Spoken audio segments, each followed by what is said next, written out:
Olá, vocês aí que estão esperando o grande dia. Chegou. Hoje nós vamos fazer aquele trocando ideia, aquele bate-papo gostoso aí com o nosso convidado especial, Rodrigo Cervelli. E ele vai aqui se dispor aqui para falar sobre, ele vai se colocar aqui para falar sobre as relação da Ellen G. White, a autoridade bíblica. Ele vai pegar e as perguntas que foram enviadas, vai tentar responder aí da melhor forma possível, lembrando que o Rodrigo Cervelli não é conhecedor de tudo, tá certo? Então, você pode fazer alguma pergunta aí no chat que ele não conheça, porque a Ellen G. White tem muitos escritos, né? É uma das escritoras que mais tem escritos, né, no mundo aí, pelo que eu ouvi falar, e com certeza ele não conhece tudo, né? Então ele vai tentar ir da melhor forma possível aí explicar e trazer luz aí a alguns textos difíceis, e ele falou que não vai correr, mas ele não tem como responder tudo, né? Então, hoje é um dia muito interessante, vai ser muito legal, tenho certeza aqui que vai ser muito gratificante. Eu quero, desde já, né, agradecer, o Cervelli já está nos bastidores, é, agradecer a todos que estão aí no canal, né, se vocês aí, boa noite a todos, vão compartilhando aí essa live, né? Vão compartilhando, vão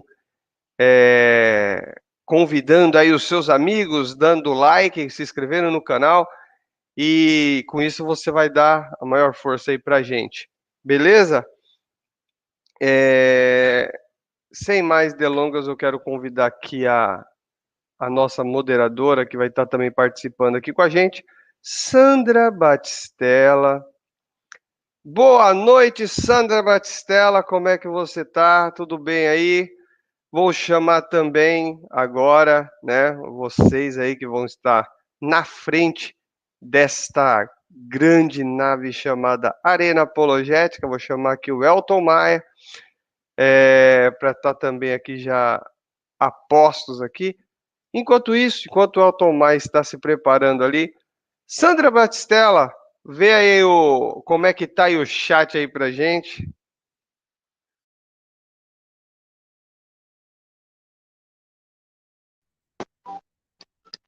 Olá, boa noite a todos da Arena Apologética, paz e graça, Ronaldo, boa noite, satisfação em poder estar aqui mais uma vez. Olha, o chat eu já vi, já dei uma olhadinha antes, já começou cedo, hein?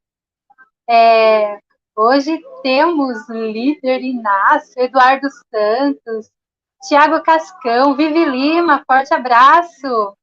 Walter Mendes, sempre aí conosco, Adriano Batista. Vamos ver quem mais. Pedro Lima, século XXI, Jefferson Gomes. E agora, quem é o mentiroso e desonesto? Meu Deus, quem será, né? Eu que pergunto. Gente, forte abraço a todos vocês aí. É uma satisfação. Que bom que vocês estão aqui conosco. Pleno sabadão, né, Ronaldo? É isso aí. O Arena Apologética se tornou aí a nossa atração do período da noite, né? As pessoas já acostumaram aí a ver aí os grandes confrontos. E hoje vai ser um momento light, mas que vai ser muito esclarecedor. Cadê o Elton Maia? Esse Elton Maia, ele tá lanchando. Esse Elton Maia, por isso que ele tá gordinho, tá lanchando muito esse Elton Maia. Bem, desde já, então, vou chamar aqui, vou chamar aqui a sala o nosso convidado especial. Boa noite, Cervelli. Eu quero agradecer desde já aí você ter aceito o convite de bater esse papo, e esse papo tão focado, que a maioria das pessoas, na verdade, não gostam muito de falar assim de uma forma tão focada, mas você se colocou aí nessa berlinda aí de responder as perguntas mais difíceis sobre o mundo da Ellen G. White. Seja bem-vindo aí, dê uma boa noite para a galera, pode ficar à vontade aí. Boa noite, né? Boa noite, o Ronaldo, a Sandrinha, o Elton. São amigos aí que eu tenho muito apreço. Muito obrigado pelo convite, né? E é bom poder estar num lugar amistoso, né? E poder conversar sobre essas questões que realmente elas são interessantes e as perguntas dos evangélicos em relação a Ellen White, elas devem ser respondidas, né? Eu acho que vocês têm todo o direito de perguntar. Então, estamos aqui. Vou tentar responder, né? Obviamente, como o Ronaldo falou, não tem como responder tudo, porque ela é a terceira maior escritora do mundo, maior escritora norte-americana, então eu com certeza absoluta não sei tudo, na verdade, eu sei um pouco, e porque principalmente não é minha área, né? Mas eu gosto do assunto, então eu vou estar aqui compartilhando a minha visão sobre o assunto. Já vou esclarecer que não existe uma maneira só de ver a Ellen White, mas eu vou colocar as diferenças, né, quando for pertinente, e é isso aí, gente. Ó, eu vou deixar tudo na mão aí dos nossos dois moderadores. Na verdade, eu vou ficar só no suporte aqui hoje. Mas antes de eu sair, eu gostaria de fazer já uma pergunta, até para estrear aqui, né? Com o Cervelli. É uma pergunta de conhecimento pessoal, né? As pessoas, você está morando nos Estados Unidos, né?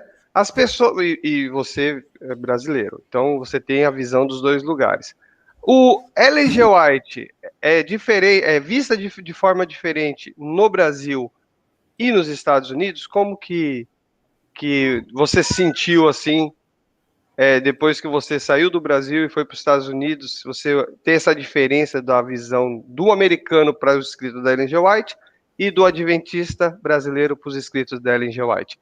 E eu vou estar ouvindo você responder, mas eu já estou saindo da sala, deixando na mão do pessoal aí. Valeu, obrigado. Valeu. Bom, realmente a gente percebe a diferença quando a gente chega aqui. O brasileiro ele tem uma visão mais mística, mais, que eu poderia dizer, um pouco mais ligada à inspiração verbal, né? Como aquela profetisa inerrante, durona, inflexível. Essa é mais a visão do brasileiro. Embora essa não seja a posição oficial da igreja. Mas aqui nos Estados Unidos, já o americano ele é mais flexível em relação aos conselhos dela. Então, não é que não dê importância, mas eu vejo que o brasileiro ele é muito mais, vamos dizer, rígido com respeito aos conselhos de Ellen White.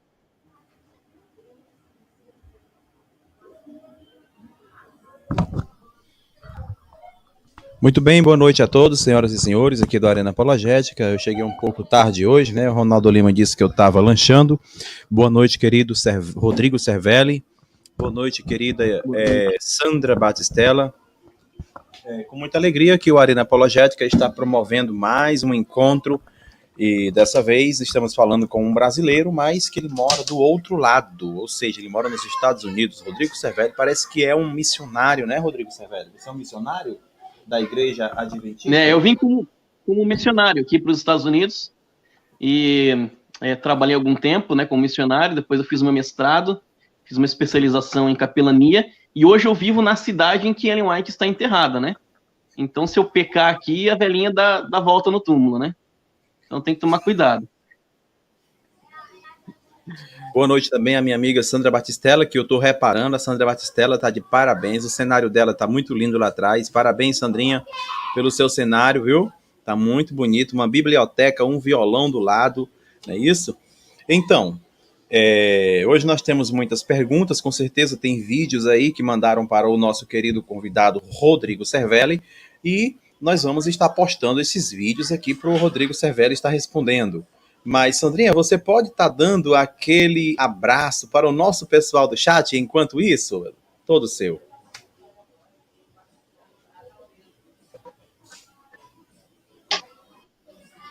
Olá, boa noite aí, professor Elton Maia, paz e graça. Deus abençoe poderosamente a vida de cada um de vocês. Eu já quero demonstrar minha satisfação, viu, pelo Rodrigo Cervelli, nosso amigo aí há um tempo, vem aí fazendo uma participação tremenda conosco, tanto nos debates, no chat. Olha, Deus abençoe poderosamente a sua vida. Tem mais delonga? Deixa eu ver, dá uma olhadinha aqui no chat.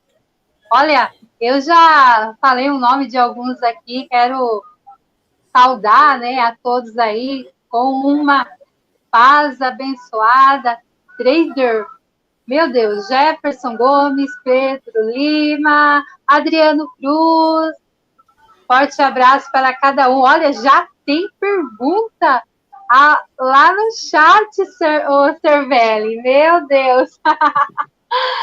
Ô, Elton, será que o Cervelli vai dar conta de tanta pergunta assim?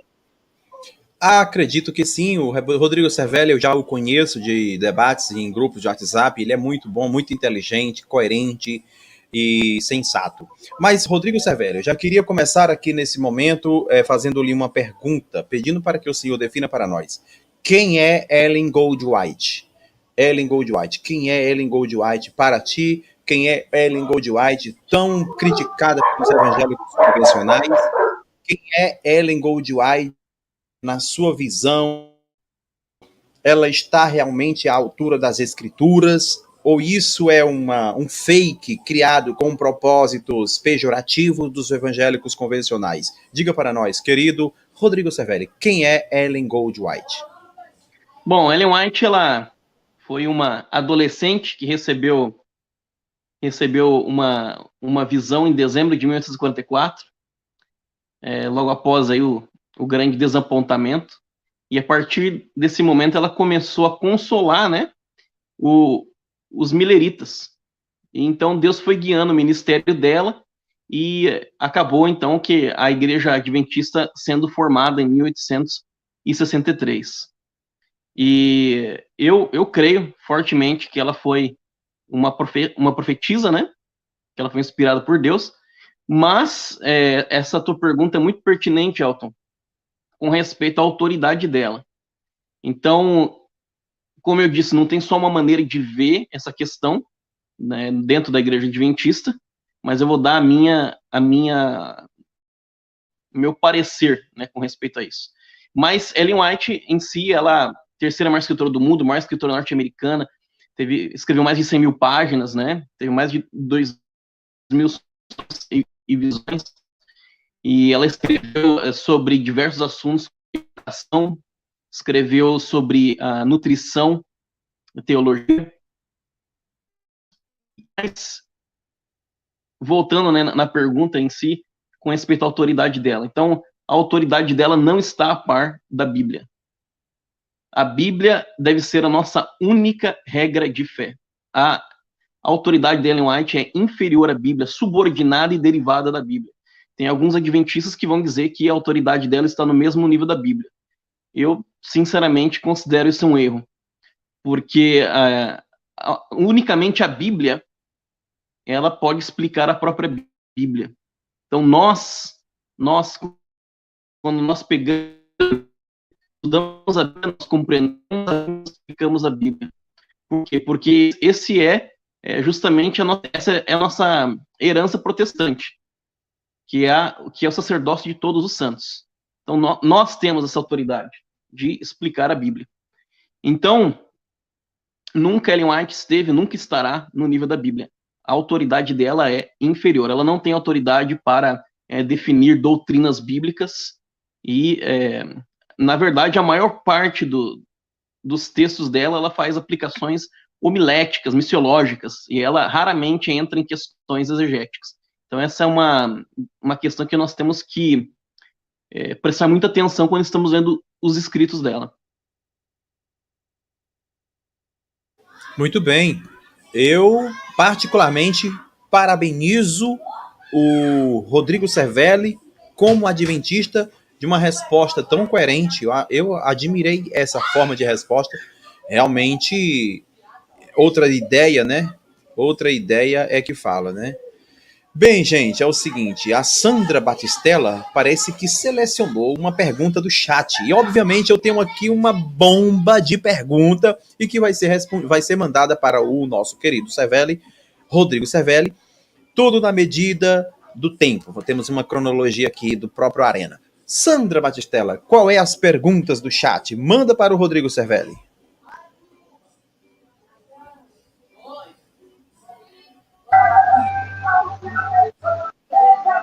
Um momento aqui.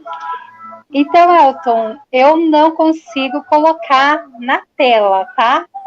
As perguntas. Você já quer que já coloca na tela? Eu não consigo aqui, daí eu vou falar, tá bom? Já tem uma do Pedro Lima aí, né? Eu penso que se o seu microfone for móvel, querida Sandra Batistella, e se você o distanciar um pouquinho da boca, o seu áudio vai ficar mais ultra mega top. Olha a pergunta para o querido Rodrigo Cervelli. Lê para nós aí, querida Sandra Batistella, essa pergunta. Vamos lá.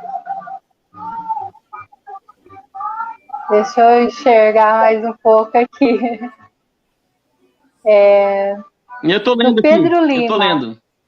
Ah, ele tá lendo? Qual Beleza. é a base bíblica para Ellen Goldwhite, né? Afirmar que há outros mundos onde o diabo tentou, mas do Adão e Eva da terra pecaram? Nossa, tá muito pequenininho aqui para mim. Ele já conseguiu Mas eu ler. entendi. Mas você conseguiu ler a pergunta? Sim, sim. Bom, a Ok, Bíblia, então, ela não... Cervelli, fica à vontade. A Bíblia, ela não se atém muito com respeito a esse assunto, né? Então, nós temos pequenos indicativos na Bíblia, nós temos o concílio celestial ali em Jó, nós temos Paulo falando que somos um espetáculo ao mundo, mas a Bíblia, ela não dá muita informação com respeito a isso, né? Obviamente, conhecendo da grandeza da criação e o que nós temos em relação à palavra de Deus, é de se imaginar com certeza que Deus tem outros mundos, tá? Agora, Ellen White, ela dá essas informações, tá? Mas isso não é questão doutrinária pra gente. Então, se você quiser aceitar ou não aceitar essa questão de ter outros mundos, isso é irrelevante, porque isso não é uma doutrina da Igreja Adventista, tá? Você tem que aceitar que existem outros mundos que foram também tentados e que guardam um tipo de sábado, tem um tipo de árvore, né, do conhecimento do bem e do mal. Então, isso não é uma doutrina nossa, tá? Então é isso. Eu acho que esse é o tipo de ponto que tem pouca relevância, né, na questão da visão adventista. É como a questão de Miguel, né? Miguel, muitas vezes o pessoal critica a gente pela nossa posição com respeito a Miguel sendo Jesus, mas isso nem aparece como uma doutrina oficial da igreja. É uma visão que a gente tem, mas você acreditar ou não acreditar que Jesus é Miguel não vai influenciar em você ser ou não adventista. Muito bem, muito bem. Bem, querido Cervelli, eu pude entender aqui pela sua explicação, né, que é o seguinte, pelo pouco que eu entendi. Então, não há, assim, algo significativo a ponto de ofuscar a realidade apologética quando se trata de definir Jesus, Miguel ou Jesus como um mero Jesus. Ou seja, quando ambos são distintos, né, na perspectiva dos adventistas. Existe algo que compromete a estrutura ou todo adventista é obrigado a compreender Jesus como Miguel? Não, de maneira nenhuma. Entendeu? Inclusive, se você não quiser aceitar que tem outros planetas habitáveis, isso não vai fazer diferença nenhuma. Isso não é uma doutrina da igreja, entendeu? Então, ela teve essas visões, a gente tem alguns indicativos na Bíblia que existem outros mundos? Temos, mas não é nada muito claro. e nem muito relevante, porque essa não é a preocupação, né, do texto bíblico. Então é isso aí. Eu tô achando fantástico aqui as respostas do meu amigo Cervelli. Você percebe uma pessoa simplesmente sem desprendido de dogma. É uma pessoa bem fluente na razão. Bem, querido Cervelli, eu tenho uma pergunta para fazer para ti, que diz o seguinte: muito se diz sobre o chamado de Ellen Goldwhite para o mundo da profecia, né? Na cronologia de sua vida, isso ocorreu quando ela era metodista ou ela já havia saído do metodismo, desse segmento religioso? Ela se envolveu com os mileritas em 1940. Em 1940, ela foi excluída da igreja metodista. Então, ela vai ter a primeira visão em 1944, dezembro de 1944, então ela já não era mais metodista. Com certeza ela carregava muita coisa do metodismo, né? Mas não era oficialmente metodista.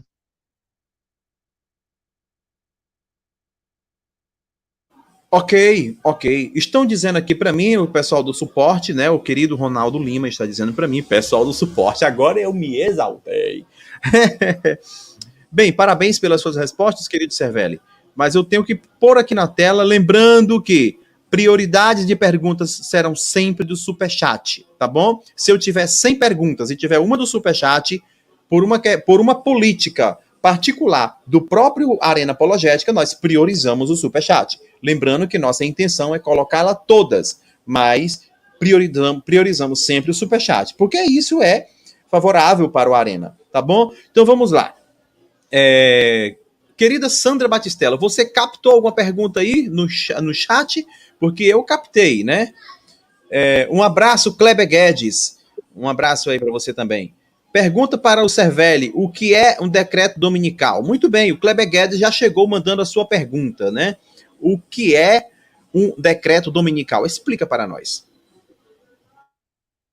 Bom, o decreto dominical, para a gente entender o que é o decreto dominical, a gente tem que entender, então, o que para a gente seria o selo de Deus, né? Eu fiz um vídeo na Liga Apologética respondendo o pastor Paulo, o desafio dele nunca respondeu.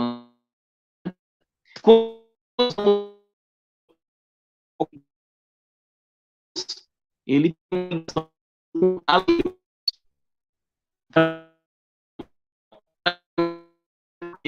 selo de Deus, o selo da besta são na testa e na mão. Então, isso a gente encontra um paralelo com Deuteronômio capítulo 6. Então, ali existe um eco. Outro texto que é usado, então, para construir essa questão do selo de Deus está relacionado com Ezequiel. Ezequiel capítulo 9, se não me engano, e 20, né, que ali fala do selo de Deus. Então, ali a gente tem o selo de Deus, que é colocado na fronte da pessoa, que é no formato de um tal, né, que poderíamos dizer que seria uma cruz. E também é feita referência dentro do livro de Ezequiel que o sábado é o selo de Deus. Então, quando a gente estuda o livro do Apocalipse, a gente tem que prestar atenção nas alusões que são feitas ao Antigo Testamento. Um teólogo que eu gosto muito, que fala sobre isso, é o Dr. G. Kabili, né? Ele é um reformado. Para mim, ele é o teólogo que eu mais admiro na atualidade. Então, ele fala sobre essa relação de alusões ao Antigo Testamento.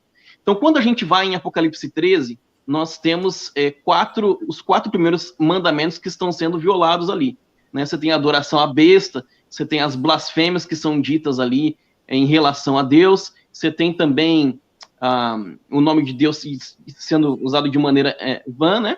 E você tem também a questão das pessoas não tendo descanso.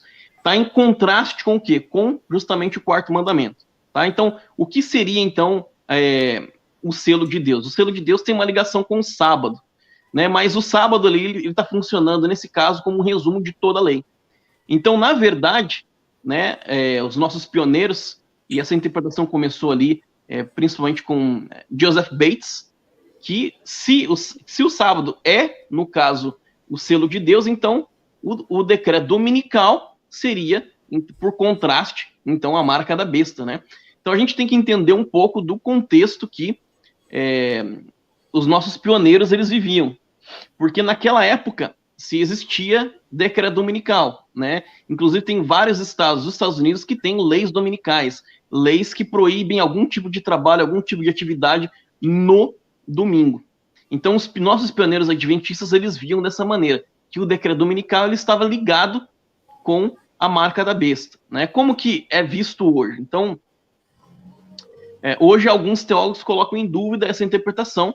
Por quê? Porque um deles, no caso, é o John Paulin, né? Ele fala que, de repente, essa questão do decreto dominical estava mais voltada com a interpretação do tempo de Ellen White, né? E, embora nós tenhamos pontos indicativos do decreto dominical, né, dessa interpretação, eu acho que ela é uma interpretação defensável, né, como eu fiz um vídeo sobre isso, mas ele propõe que talvez não seja exatamente dessa maneira que vai se cumprir. Então é extremamente relevante, porque eu acho que nós temos, quando falamos de profecia, nós temos que ter uma humildade muito grande, porque são profecias não cumpridas.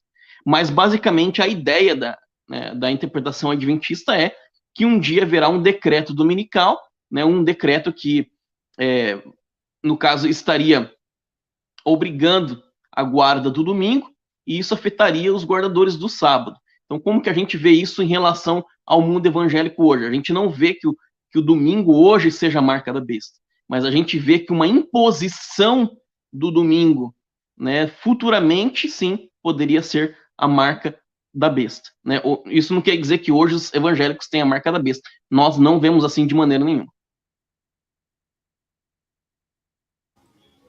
Achei interessante a sua resposta. Obviamente, nós ainda retornaremos àquele assunto dos planetas, porque aqui no chat estão as pessoas aqui falando, questão dos planetas, estão rindo.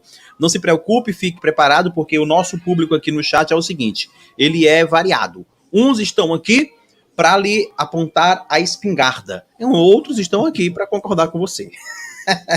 Se prepara para isso. Eu, particularmente, estou gostando do seu modelo de resposta. Vou olhar para a câmera. Por quê? Porque o Cervelli tem demonstrado uma prolixidade desnecessária. Ele não precisou da prolixidade desnecessária. O que é que seria prolixidade desnecessária? É aquela fala exagerada, preenche o tempo e não comunica nada. A realidade tem que ser dita. E o Cervelli está sendo objetivo. Isso é fantástico. Certo que às vezes é bom ser prolixo, né? Mas às vezes blá, blá, blá. Então, querido Cervelli, lembrando que nós temos 6 vídeos aí na parada, já quero falar para o nosso querido do chat, eu quero pedir à nossa amiga Sandra Batistella que já comece a catar um vídeo aí, eu aprendi essa palavra, catar, com o meu amigo Pastor Maurício, escritor do livro Destronando Satanás, Desmascarando Satanás. Sandra Batistella, cata aí um vídeo, uma pergunta aí para o nosso querido Cervelli responder. Aí no chat, parece que tem uma pergunta na agulha, não é isso? Isso, a pergunta é do Alexson. Magnífico, já está na tela. Isso. Ótima pergunta. Para ser... Vamos lá? Para ser adventista, é necessário aceitar Ellen Goldwhite como profetisa? Eu tenho aqui um texto dela.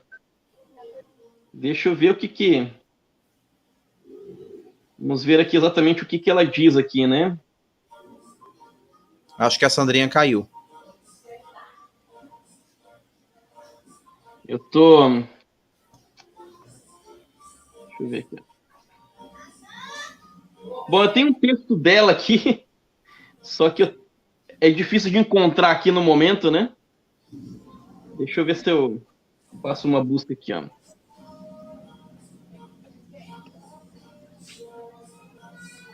Aqui, ó. Eu tenho um texto da Ellen White, então eu vou deixar a própria Ellen White responder. Será que para eu ser adventista, eu tenho que aceitar a Ellen White? O que ela mesma diz sobre os seus próprios escritos, né? Então ela fala assim, ó. Não deve haver prova ou trabalho com aqueles que nunca viram um indivíduo tendo visões e que não tiveram conhecimento pessoal da influência das visões. Esses não devem ser privados dos benefícios e privilégios da igreja. Se sua conduta cristã for de uma forma correta, então, e eles tiverem um bom caráter cristão, eles deveriam ser aceitos na igreja. Então, isso está em Testimonies for the Church, né, volume 1, página 329. Então, a visão de Ellen White com respeito ao dom do Espírito de Profecia é que, para você ser adventista, você não necessita aceitar Ellen White como profetisa. Se você continuar lendo o capítulo, né, que ela fala sobre isso, ela fala assim, ó, a única coisa que tenha, no caso, respeito, porque essa é a posição oficial, a doutrina oficial da igreja, tá? Então, no manual da igreja, a única coisa que você tem que fazer é o quê? Você tem que acreditar na continuidade dos dons espirituais e também estar disposto a testar os profetas. Obviamente que existe um gap aí entre a teoria e a prática, né? Então, dificilmente você será batizado na igreja adventista se você não crer em Ellen White. Mas isso não é culpa de Ellen White. Isso é culpa da administração, tá? Então, eu estou sendo bem claro, bem direto aqui. Então, existe essa diferença entre o que Ellen White falou e o que é feito, tá? Então, na ânsia dos líderes, eles protegerem, reafirmarem o ministério de Ellen White, então se acaba negando o próprio ministério de Ellen White. A verdade é essa. Muito bem. Bem, vocês ouviram aí a Cervelli, né? Eu confesso que fiquei um pouco distraído porque a minha parceira caiu. Você disse que Ellen Goldwhite afirma nos seus escritos que não há uma necessidade, né, de reconhecê-la. Muito bem. Então, espectador, você ouviu aí a resposta franca, como diz aqui no Nordeste, curta e direta, do nosso querido amigo Cervelli. Então, querido amigo Cervelli, nós temos vídeos pintando aí. O Ronaldo Lima já está chegando. Deixa eu ver se tem algum chat aqui. Superchat. Cadê o superchat? Manda superchat aí, gente. Ajuda o Arena Apologética. Compartilha esse debate. Dá um ok, dá um likezinho, beleza? Vai lá. Nós estamos aqui com o Rodrigo Cervelli, um brasileiro missionário da Igreja Adventista do Sétimo Dia, que mora nos Estados Unidos, que está presente aqui no Arena Apologética, o seu canal de debate do YouTube. Bem, boa tarde, pessoal vamos da Arena. Eu sou o Wallace Targino, sou de Manaus, sou adventista do Sétimo Dia. E a minha pergunta ao Cervelli é que se na biografia da irmã White, em algum momento, ela mesma se intitulou profetisa. Eu queria que você falasse para a gente se, dentro da biografia dela, ela mesma colocou esse título de profetisa.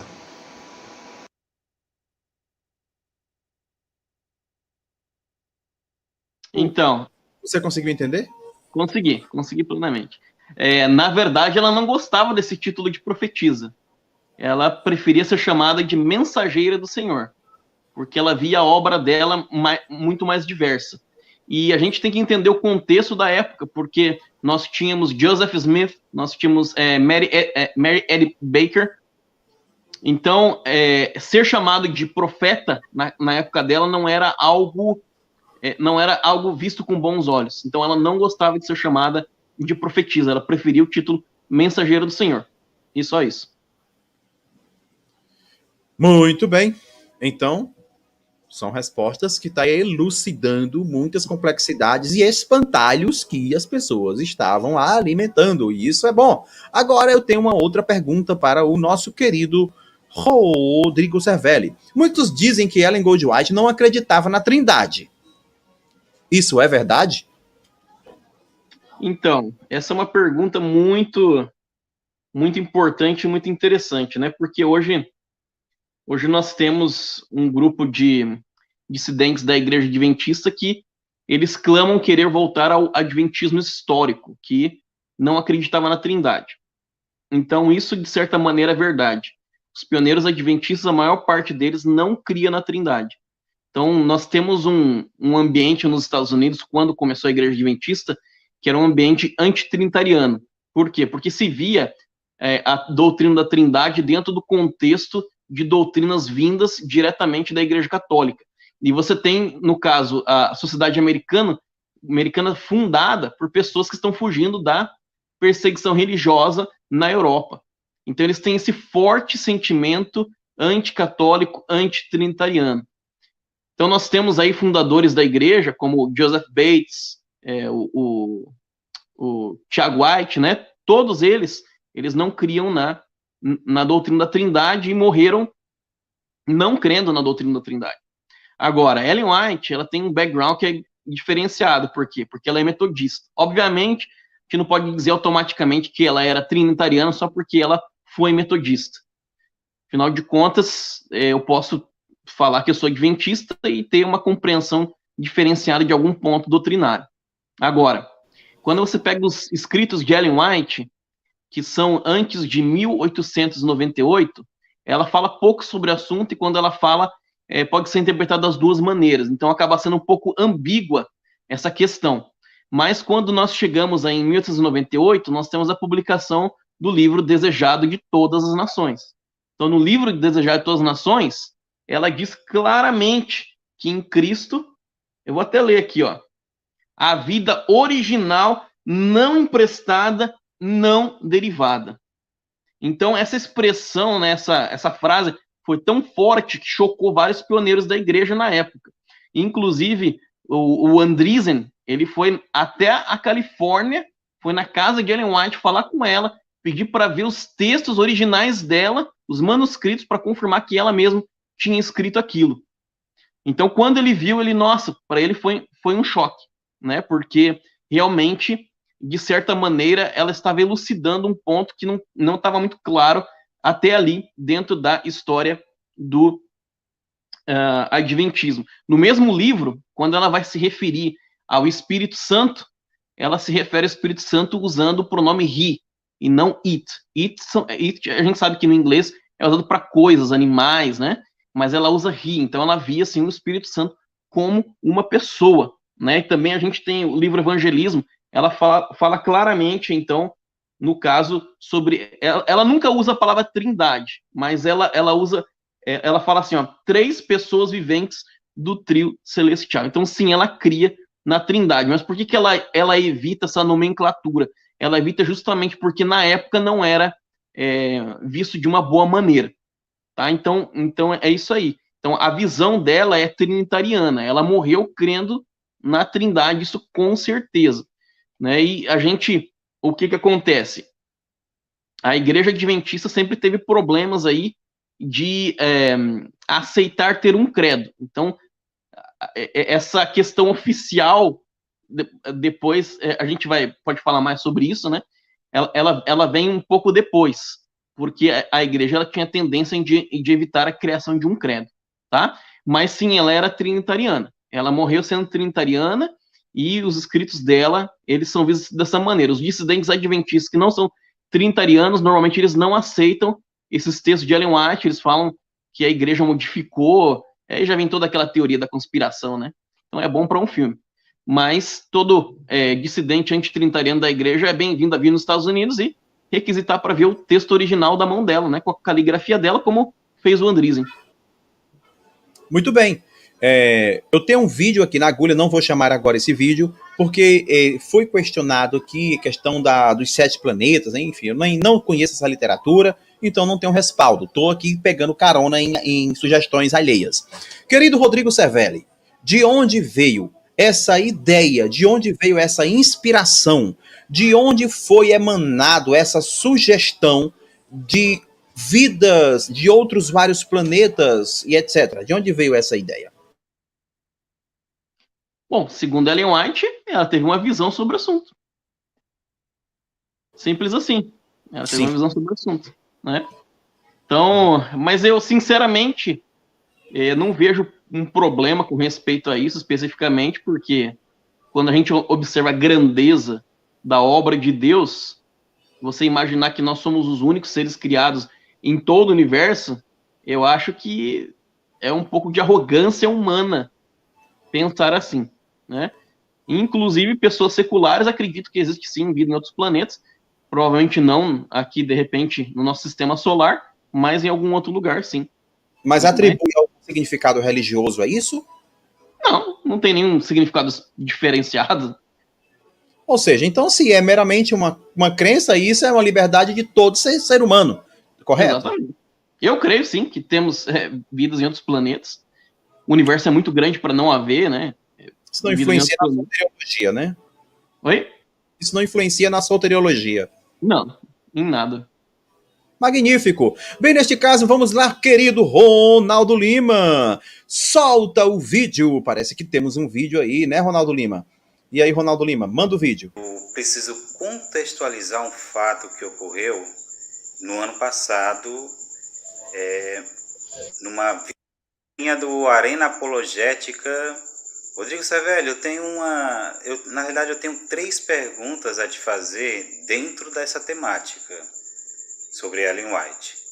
Só que antes de eu fazer as 3 perguntas, eu preciso contextualizar um fato que ocorreu no ano passado,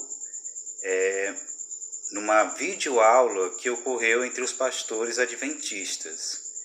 E dentre esses pastores que estava passando essa aula é o grande Alberto Tim, né? Que inclusive a aula era sobre o espírito de profecia, né? No decorrer desta aula, como diz todo cearense, ele meteu pau num dos maiores teólogos adventistas da atualidade. Eu me refiro ao George Knight, né?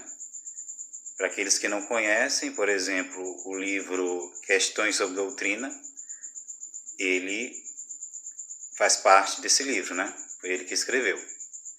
Então, praticamente o Alberto Tim, ele demonizou principalmente 2 últimos livros que foram polêmicos e são polêmicos de George Knight. E dentre esses livros está Profetas em Conflito, né? Que, pelo que eu sei atualmente, só tem em inglês, não tem na língua hispânica e dificilmente vai chegar no bom português, né? As minhas 3 perguntas em relação a este livro. A primeira é: o que é essa tentação mormon e qual a relação com a autoridade profética que o George Knight aborda no livro? A segunda pergunta é: por que dentro do Adventismo há, de uma certa forma, facilmente pode ocorrer o risco de cair nessa tentação mormon? E a minha terceira pergunta é em relação às compilações, né? Quem teve a ideia dessas compilações? E é possível, dentro dessas compilações, você colocar coisas, ideias que Ellen White nunca aprovou? Essas são as 3 perguntas que eu tenho a fazer. Eu gostaria que... Muito bem. Conseguiu entender, Cervelli? Consegui muito bem. Bom, eu vou começar com a questão das compilações, né? Bom, primeiro ponto, quando você está lendo um livro, quando esse livro não é no seu original, você pode cair em problemas. Então, há algum tempo atrás, o pastor João Flávio Martinez apontou um problema numa tradução de um texto, né? E eu fiz uma resposta para ele, e a resposta que eu fiz foi com respeito a ele ignorar o contexto histórico da época. Mas ele apontou um problema na tradução e ele estava correto. E eu não falei nada sobre isso porque ele estava correto, né? Por exemplo, tem um texto de Ellen White que foi traduzido falando que ela estava condenando jogar futebol. Só que se você olhar no original, ela está falando do futebol americano. Então, primeiro ponto, quando você está lendo o texto e não é no original, se você vê alguma coisa que te parece estranha, é interessante você dar uma olhada no texto original, tá? Segundo ponto, tem como você incluir coisas nas compilações que não faziam parte da ideia original de Ellen White? Com certeza. Tá? Como que isso acontece? Primeiro ponto, quando você está lendo uma compilação, ela não leva em consideração, muitas vezes, o contexto histórico do texto. Então, é muito fácil de você manipular alguma coisa.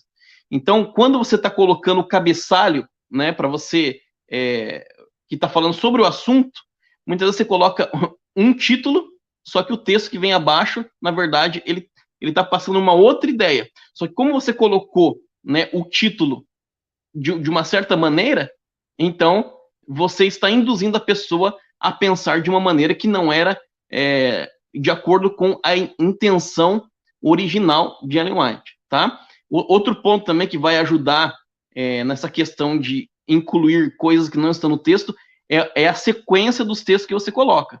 Porque se você está fazendo uma compilação tópica, então, dependendo de como você organiza o texto, você pode passar uma ideia completamente diferente do que Ellen White ela queria. Então, a gente tem que tomar muito cuidado com compilações.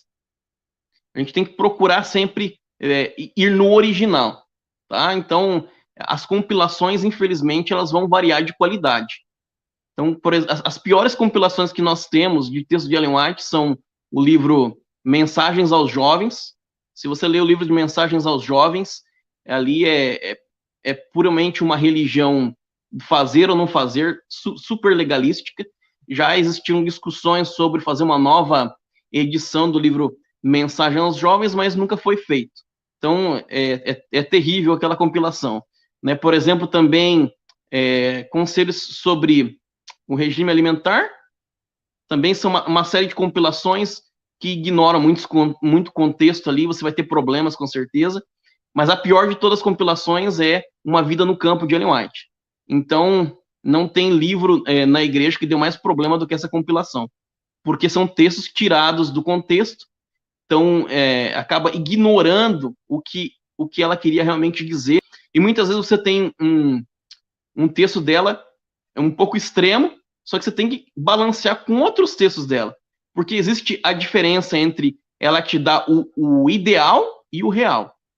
Então, quando você está interpretando o texto de Ellen White, acontece muito isso, tá? Outra coisa, outra pergunta, né, que você falou, foi sobre a questão da tentação mormon. Então, o que é tentação mormon?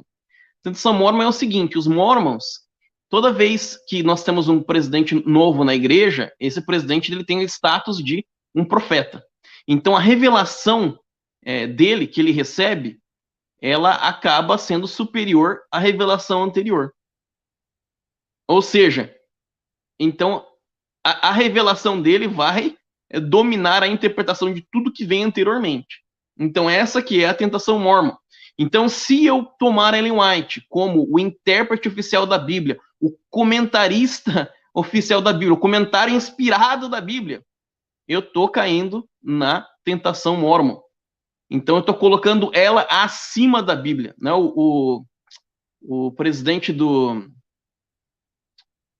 Centro White nos Estados Unidos, Robert Oslon, ele falou isso: se você colocar Ellen White como intérprete oficial da Bíblia, você está colocando Ellen White superior à Bíblia, porque, no caso, a interpretação dela vai, então, dominar a interpretação do texto bíblico, mas somente a Bíblia pode interpretar a própria Bíblia. Então, por que essa tentação é comum da gente poder cair? Então, em 1920, né, ali adiante, né, nós tivemos o fundamentalismo contra o modernismo. Então, existiu, no caso, uma forte ênfase na inspiração verbal da Bíblia. E, embora os adventistas não acreditassem em inspiração verbal, isso acabou sendo aplicado à nossa crença na Bíblia e no espírito de profecia. Então, se Ellen White ela é inspirada verbalmente, então ela está, né, a par de igualdade da Bíblia, que também é inspirado verbalmente, mas a gente não crê nisso. Né? Ellen White não acreditava nisso. Ela não se via como infalível. Então, por isso que o povo adventista ele tem essa tendência a cair nessa questão, porque por muitos anos foi falado que Ellen White tinha inspiração verbal. Mas aí, então, na década de 70, se redescobriu que nos escritos dela, ela fazia, então, uso de fontes, e aí se voltou a estudar o que ela mesma falava sobre os próprios escritos. Então, se você for no livro Grande Conflito, na introdução do livro Grande Conflito, ela fala abertamente que ela está usando fontes para poder construir o livro. Então, aí que se né, começou a reestudar essas questões. Então ele vem alertando sobre isso. É isso aí. Muito bem. Querido Cervelli, a maneira como o senhor está fazendo a abordagem, distinguindo o lugar de Ellen Goldwhite, a autoridade das escrituras, eu te pergunto uma coisa. De acordo com a nossa cultura aqui brasileira, né, e a cultura evangélica como um todo, inclusive os adventistas do sétimo dia, não corre o risco de você estar ofuscando alguma possível impregnação doutrinária exacerbadamente na pessoa de Ellen Goldwhite? Não sei se você entendeu minha pergunta, mas eu vou reformulá-la. A minha pergunta é o seguinte: é possível que exista algum fanático por Ellen Goldwhite, certo? E a maneira como você está colocando Ellen Goldwhite é um pouco distante daquilo que é visto pelos cristãos no geral. Ellen Goldwhite, a profetisa, Ellen Goldwhite, a autoridade e tal. Você está colocando ela no seu devido lugar, né? E isso não correria o risco de você, de um certo modo, estar arranjando uma contenda. Claro que eu estou fazendo um drama, né? Fala dessa maneira. Estamos em rede internacional. E você está arranjando uma contenda com os outros adventistas. Por exemplo, Rodrigo Cervelli está com a cabeça onde? O que é que ele está dizendo? O que é que você tem a nos dizer a respeito disso, dessa possibilidade? Bom, como eu disse, não tem uma maneira de ver Ellen White, né? Tem maneiras diversas, né? Mas isso é o que eu vejo quando eu estudo os livros dela, e também vejo muitos teólogos da nossa igreja defendendo isso, como George Knight, Hans LaRondelle, né? E assim por diante. Então, com certeza, tem pessoas que são mais fanáticas aí, no caso, por Ellen White, vão colocar Ellen White no mesmo nível da Bíblia, né? Muitas vezes conhecem mais de Ellen White do que da Bíblia, mas assim, porque eu acredito em Ellen White, eu coloco a Bíblia superior à autoridade dela. Ok. Neste caso, nós vamos agora mandar aqui. Depois eu tenho uma pergunta do Kleber Guedes, né, que nos mandou aí. Mas, Ronaldo Lima, o que é que nós temos do Atafona? E Marcelo Atafona parece que lançou uma pergunta para ti. Marcelo Atafona parece que lançou uma pergunta. Solta a pergunta, Ronaldo Lima. Todos, boa noite, Cervelli, Ronaldo, Elton, aqui é o Marcelo Atafona. Eu vou ler 2 textos e depois eu vou fazer a minha pergunta para o Cervelli. 1 Timóteo 2, de 11 a 13, diz assim: a mulher aprenda em silêncio com toda submissão, e não permito que a mulher ensine, nem exerça autoridade sobre o homem. Esteja, porém, em silêncio, porque primeiro foi formado Adão e depois Eva. O outro texto está em 1 Coríntios 11, 3. Todavia quero que saibais que Cristo é o cabeça de todo homem, o homem o cabeça da mulher e Deus o cabeça de Cristo. Então esses textos mostram que a posição da mulher não é de inferioridade como pessoa, mas em termos de ensino e autoridade, ela está abaixo do homem. Então, visto que a Igreja Adventista diz que Ellen White é a luz menor que dá entendimento da luz maior para a Igreja remanescente, como que você entende Deus ter escolhido esta mulher para fazer esse papel, visto que na própria palavra, a Bíblia diz que a mulher não pode ensinar e nem exercer autoridade sobre o homem? Há algum outro texto que você possa usar para fundamentar essa ideia de Ellen White ter sido escolhida por Deus para dar ensino para a igreja remanescente? Olha, Tafona, eu quero essa qualidade de vídeo aqui no Arena, hein? Eu vou te cobrar. Você entendeu a pergunta, querido? Entendi a pergunta. Bom, primeiro, a gente tem que entender essa ilustração da luz menor e a luz maior, né? Então, essa luz menor não quer dizer que ela explica a Bíblia, não, tá? Quer dizer que ela aponta para a Bíblia. É muito diferente. Porque se você disser que Ellen White, ela explica a Bíblia, então ela é automaticamente superior à Bíblia. Na verdade, ela se torna a luz maior. O fato de você dizer que ela é luz menor é que ela está apontando para a Bíblia, como todos os profetas bíblicos. E o que eles faziam? Eles apontavam, então, para a revelação que havia vindo anteriormente, tá? Agora, com respeito à questão da autoridade da mulher e da mulher ficar calada na igreja, eu já fui algumas vezes, né, nas reuniões dos Testemunhas de Jeová, e as mulheres falam e dão suas opiniões, né, abertamente. Então, obviamente, as igrejas cristãs em geral veem que esse conselho de Paulo ele estava limitado de alguma maneira àquelas questões culturais do tempo que ele vivia. Agora, esse texto que você citou de 1 Timóteo é muito interessante, porque a palavra ali no grego é autentel, tá? Essa palavra para autoridade, ela aparece só uma vez na Bíblia, é uma rapaz legúmena, e ela é interessante porque não é normalmente a palavra usada para autoridade. Então, essa palavra no grego, ela passa uma ideia de aquela autoridade coercitiva, autoritativa, violenta, tá? Exagerada. Então, o texto, ele está falando que, de alguma maneira, aquelas mulheres, elas estavam exercendo uma dominação negativa sobre aqueles homens, tá? Agora, será que a gente pode ver a autoridade de mulheres no Novo Testamento, no Antigo Testamento? Será que isso tem respaldo bíblico? Tem muito respaldo bíblico. Então, a gente pode ir lá, por exemplo, para Ulda, ela era uma profetisa. Ela não era só uma profetisa, mas ela era uma juíza. Então, ela tinha muita autoridade. Tá? E sobre homens, normalmente. Quando a gente vem para o Novo Testamento, você tem ali Priscila. Priscila, ela ensina ali Apolo, se não me engano. Tá? Você tem Fibe, que ela era diaconisa. Você tem Júnia. Júnia, ela estava em destaque entre os apóstolos. Ela era um dos apóstolos. Então, ela tinha autoridade apostólica. Então, a gente vê, então, as mulheres exercendo autoridade. Agora, é interessante a tua pergunta, Tafona, pelo seguinte, porque hoje, dentro da Igreja Adventista, existe uma grande discussão sobre se devemos ou não ordenar as mulheres. Então, com certeza, eu creio na ordenação das mulheres 100%. Eu creio na autoridade espiritual das mulheres, né? Então, você vai lá no Novo Testamento, você tem as 4 filhas de Filipe, que eram 4 profetisas.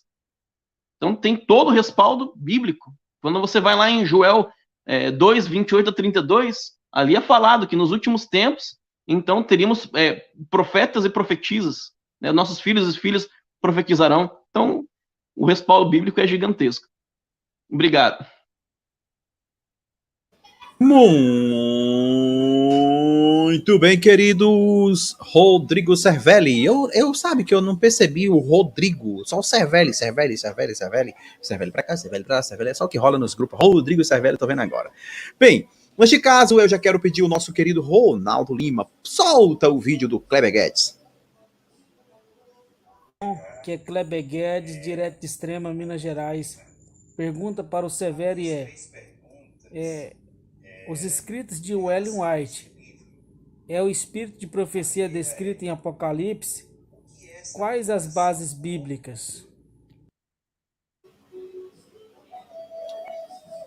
Muito bem, pode responder. Não, os escritos de Ellen White não são o espírito de profecia.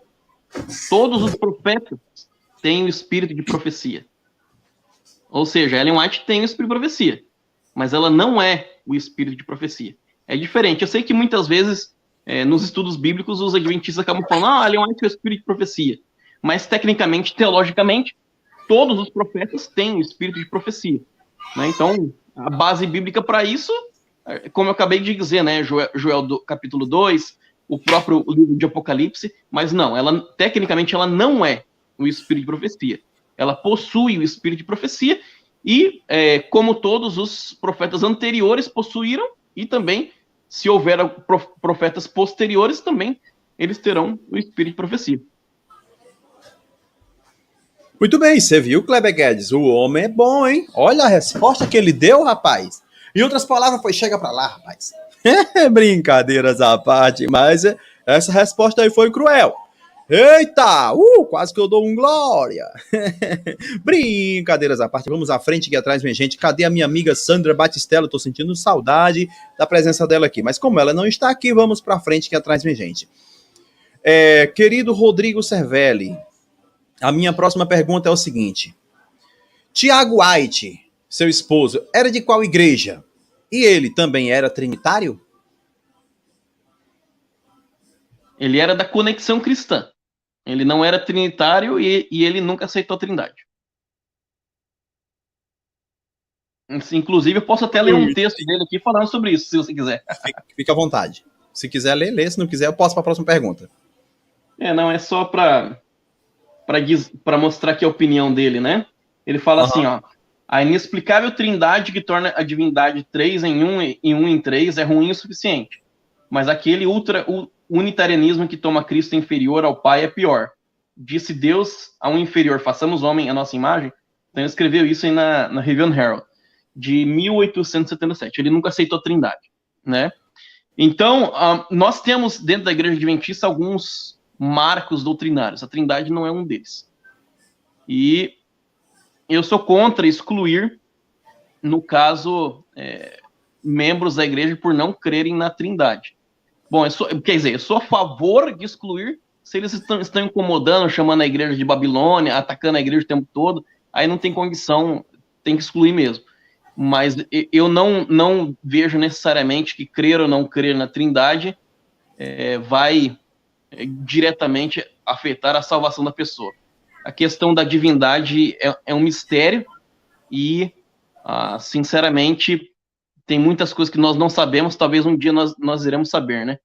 Agora, eu estou vendo aqui que existe uma diferença, o Pedro Lima falando sobre a diferença entre a trindade adventista e católica. Sim, existe uma diferença.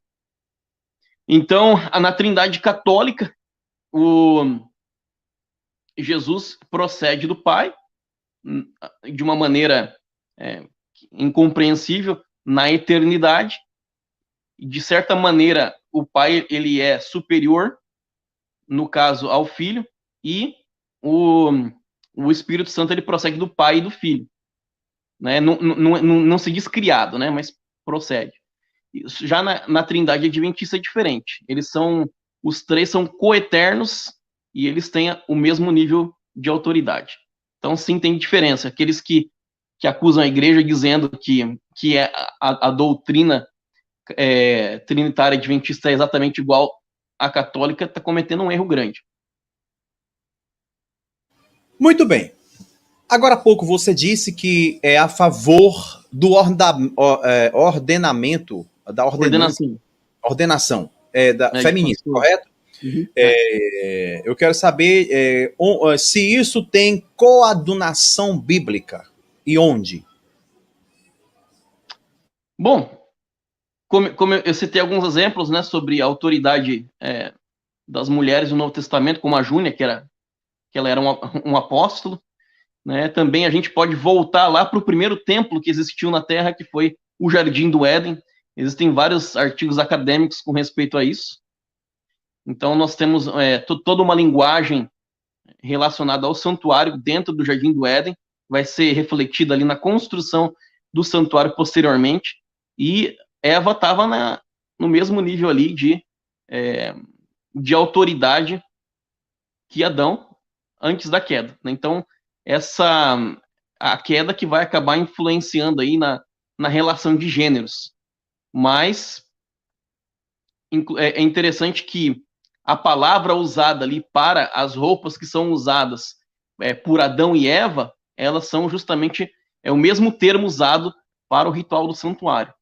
Então, eu vejo que essa função já vem dali e ela é restaurada em Cristo. Por quê? Por causa do sacerdócio de todos os crentes. Todos nós somos sacerdotes, não é só o homem. Então, se você vem e me diz que só o homem pode ser pastor, você está negando a realidade do sacerdócio de todos os crentes. Isso é muito sério. É uma doutrina extremamente importante para a igreja, né? Inclusive, veio com a reforma, veio de Lutero, né? Depois da crucificação pela fé, essa é a mais importante de todas as doutrinas que veio. Então, todos nós temos o mesmo nível, todos nós temos a função de pregar o evangelho. Então, é assim que eu vejo a questão. Então, quando nós negamos o direito da mulher agir como pastor ou como líder espiritual, nós estamos negando a doutrina do sacerdócio de todos os crentes. E parabéns para todas as igrejas que aceitam, né? Infelizmente, A gente ainda não aceita. Espero que um dia a gente aceite. Mas a gente vai aí, né? Bem, antes de passar para a pergunta internacional, pergunta chat internacional, eu quero dar um segmento nessa pergunta, porque esse é um assunto relevante e existe uma grande divisão de um grande número que defendem o ministério feminino no sentido de pastora mesmo, né? Haja visto que eu particularmente acredito que a mulher é de suma relevância para todo o funcionamento, mas enfim. A pergunta é o seguinte, querido Cervelli. Você disse que antes da queda, Adão e Eva estavam no mesmo patamar de autoridade. Eu, particularmente, não estou impondo nada que contrarie isso. A minha pergunta é como você vai explicar para o apóstolo Paulo, 1 Timóteo capítulo 2, versículo 9, que quando na ocasião que ele cria aquela aparente contenda, porque primeiro foi formado Adão, ele volta ao princípio. Ele fala de princípio. Primeiro foi formado Adão, depois Eva. Por esta razão, eu não permito que a mulher seja... Ele vai para o princípio, ou seja, ele dispõe da originalidade, ele dispõe de princípio de Deus, ou seja, de um conteúdo advindo do próprio Deus. Então, com base nessa realidade escriturística, como que você vai coadunar esta realidade escriturística com a fala sua, que afirma que antes da queda, Adão e Eva eram unanimemente iguais em autoridade? Eu acho que o que a gente tem que levar em consideração o contexto do que está sendo dito por Paulo ali em 2 Timóteo, né? Então, como eu fiz aquela observação da palavra ali, que a palavra autoridade, ela está no contexto de uma coisa que é forçada, violenta, tá? Então, eu vejo a questão mais nesse sentido, com respeito àquele contexto local, né? Porque se você negar que a mulher ela não tinha autoridade, não tem como eu pegar e olhar para a Bíblia e não dizer que ela não tinha autoridade. Porque em toda a Bíblia eu tenho diversos exemplos de mulher exercendo a função de autoridade. Então, quando eu não reconheço isso, eu estou negando a revelação bíblica, né? É claro que quando nós tivemos a queda, então sim, a mulher ela acabou sendo colocada, em consequência da queda, numa situação de inferioridade. Só que Cristo, ele é a nova criação. Ele veio restaurar tudo que foi caído, o universo que foi caído, a humanidade que foi caída. Então é função da igreja restaurar a função da mulher em igualdade com o homem. É assim que eu vejo a questão. Se fosse um colóquio, eu lhe indagaria outra coisa, mas eu quero partir para brincadeiras da parte. Vamos lá. Deixa eu brincar. Ronaldo Lima, cadê a pergunta? E ele acabou de botar na tela. Pergunta onde na Bíblia diz que Ellen Goldwhite considerada profeta. Em Deuteronômio 18, 20 a 22 diz o contrário. Se a profecia não se cumprir, não tenhas temor dele. Comente-nos sobre essa questão. Bom,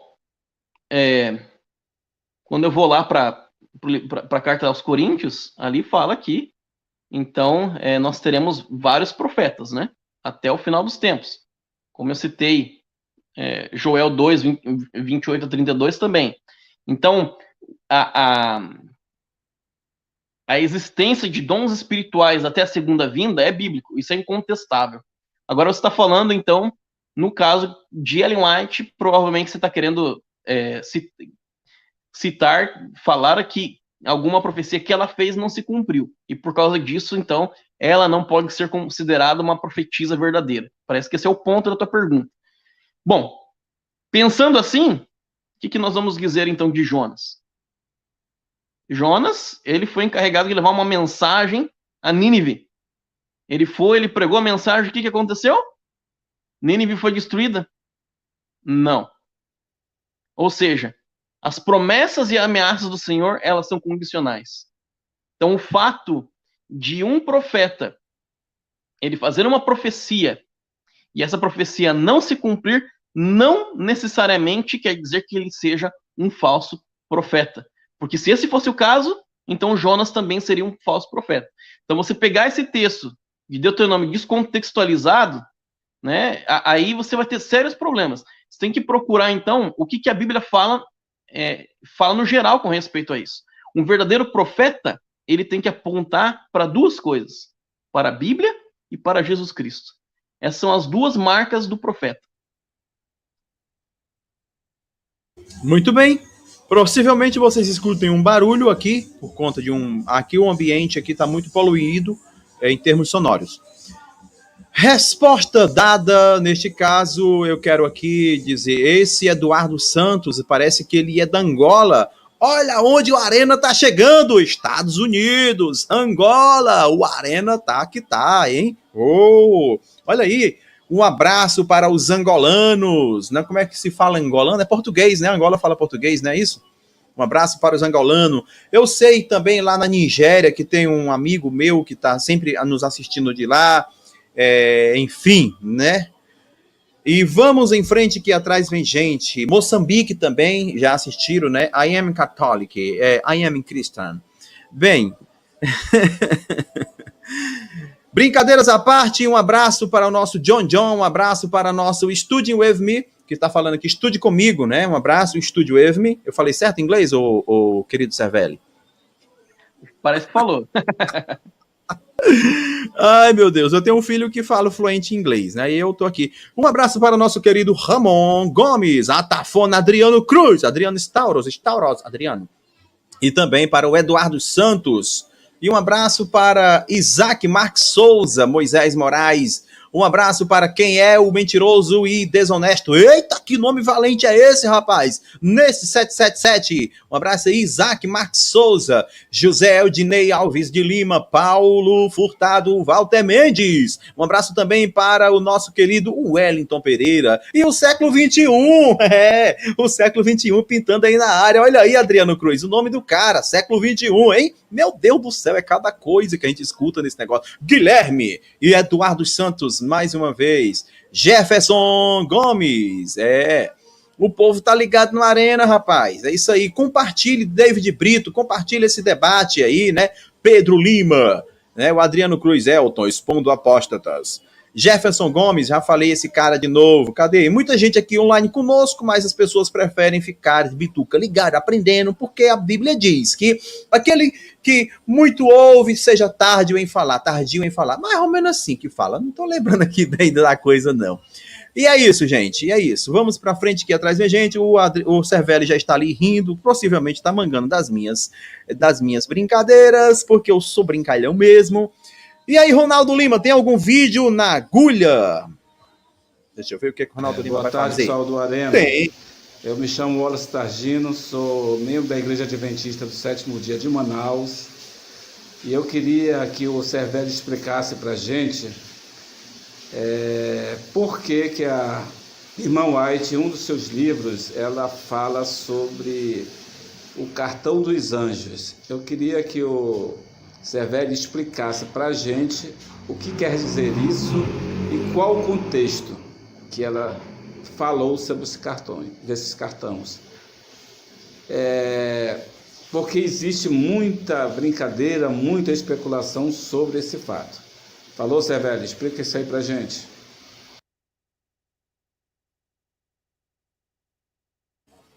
Muito bem. Rodrigo Cervelli, você está sendo brilhante aqui nessa entrevista. Parabéns.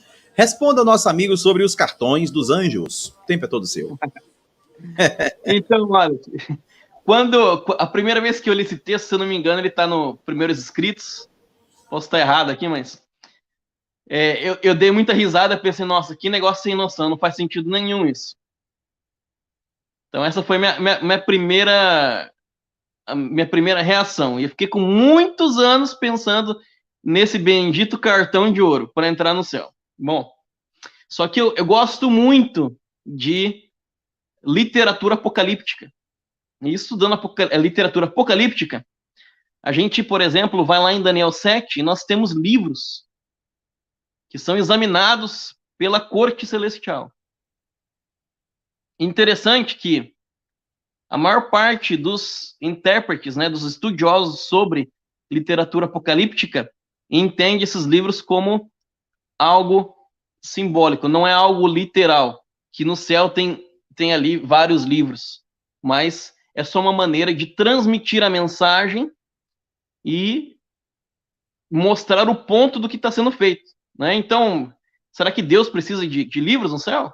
Será que ele não tem todo o conhecimento? Mas vamos dizer que ele precisasse, né, de alguma maneira ali, de ter esses registros. Será que não poderia usar uma espécie de computador celestial? Por que livros? Por que livros?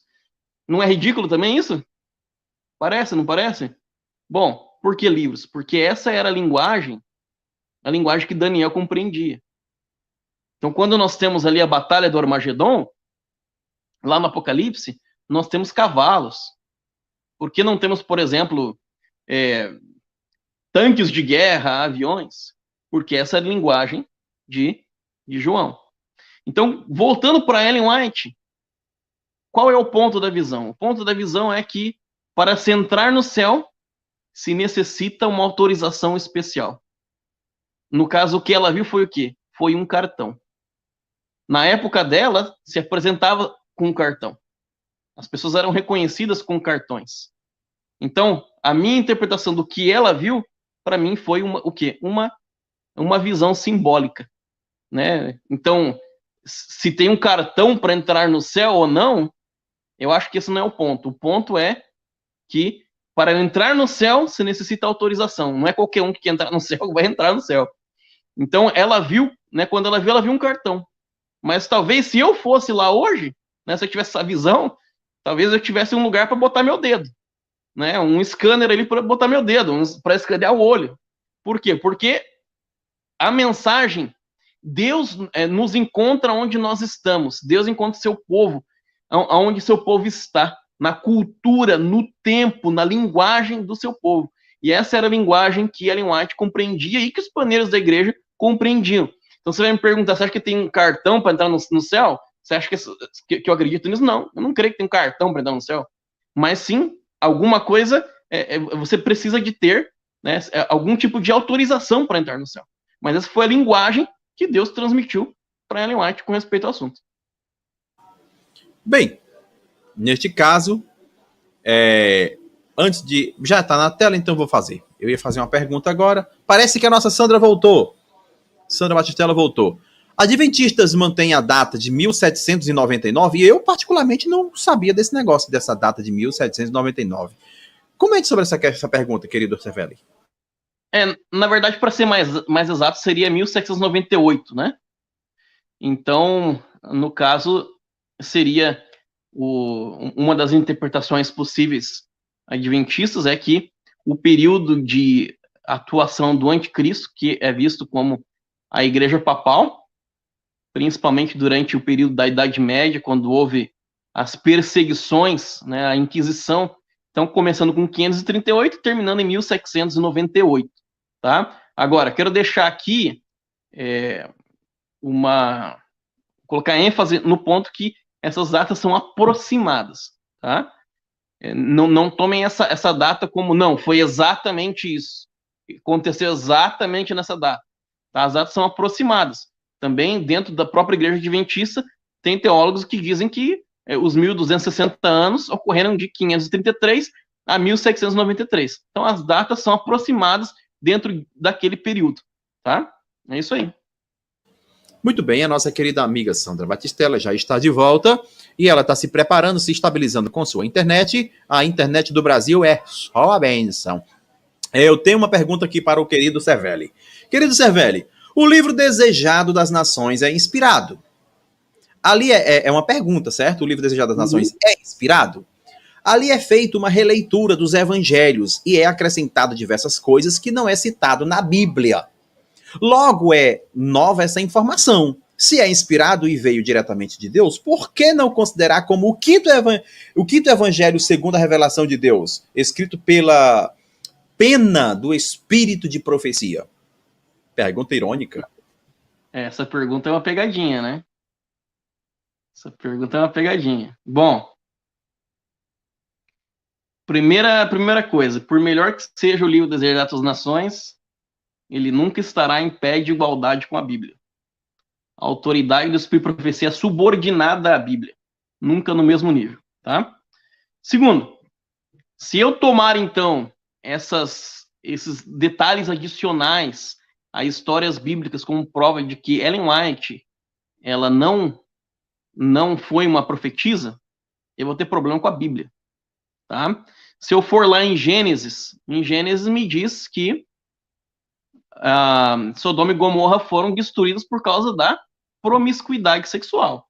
Se eu for em Ezequiel, ali diz que foi pela falta de amor ao pobre. Ou seja, Ezequiel está adicionando detalhes sobre uma história antiga da Bíblia. Ele continua sendo inspirado fazendo isso? Bom, se eu for lá na carta de Judas fala que Miguel lutou com Satanás por causa do corpo de Cristo. Mas isso você não encontra em nenhuma parte do Antigo Testamento. Na verdade, isso é uma citação de um livro pseudepígrafo chamado A Ascensão de Moisés. Aí eu te pergunto, Judas é inspirado ou não? O mesmo Judas fala que Enoque profetizou sobre a segunda vinda de Cristo. Mas você não vê essa informação em nenhum lugar do Antigo Testamento.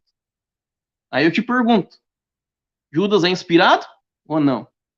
O próprio Paulo, ele diz que a lei foi dada por anjos. O próprio Paulo diz que os nomes daqueles sacerdotes de Faraó era Janes e Jambres. Você não encontra isso em nenhum lugar do Antigo Testamento. São detalhes, né, sobre histórias antigas da Bíblia.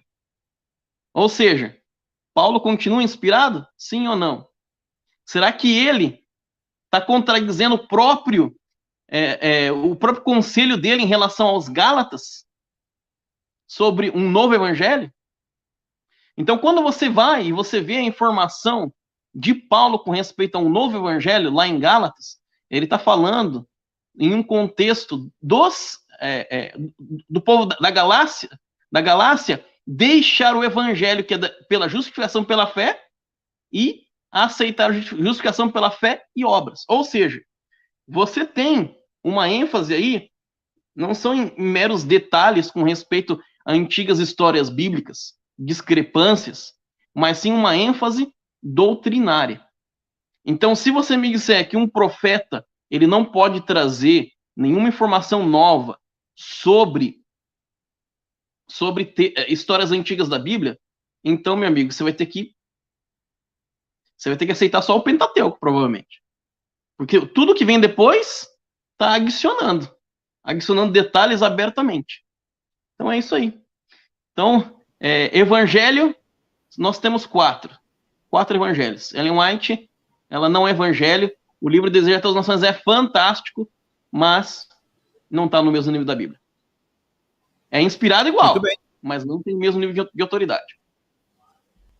Muito bem, vocês ouviram aí. Sandra Batistella, deixa eu falar com a Sandra Batistella. Sandra Batistella, como você está, Sandra Batistella? Você está falando, está travado, como é que você está? Olá, Elton, peço desculpa aí, mas não está funcionando nada, nem pelo Wi-Fi e nem o 4G aqui. Tá me ouvindo bem? O seu áudio eu estou lhe ouvindo, né? Mas a sua imagem está travada, né? Ah, tá. Talvez porque eu também entrei aqui no chat. Ok. Bem, querido Cervelli, existe alguma relação de Ellen Goldwhite com a maçonaria? Não, esse é um mito, né? É um mito, porque no túmulo do esposo dela tem um obelisco, né? É interessante que em torno da metade ali no final do século XVIII, começo do século XIX, a gente tem um reavivamento, então, da arquitetura egípcia nos Estados Unidos e no mundo inteiro por causa das excursões ali de Napoleão Bonaparte no Egito. Então, isso vai se refletir no mundo inteiro. Então, dentro da cultura aqui dos Estados Unidos, quando você tem um obelisco em um túmulo de uma pessoa, porque aquela pessoa ela foi importante, mas nada mais do que isso.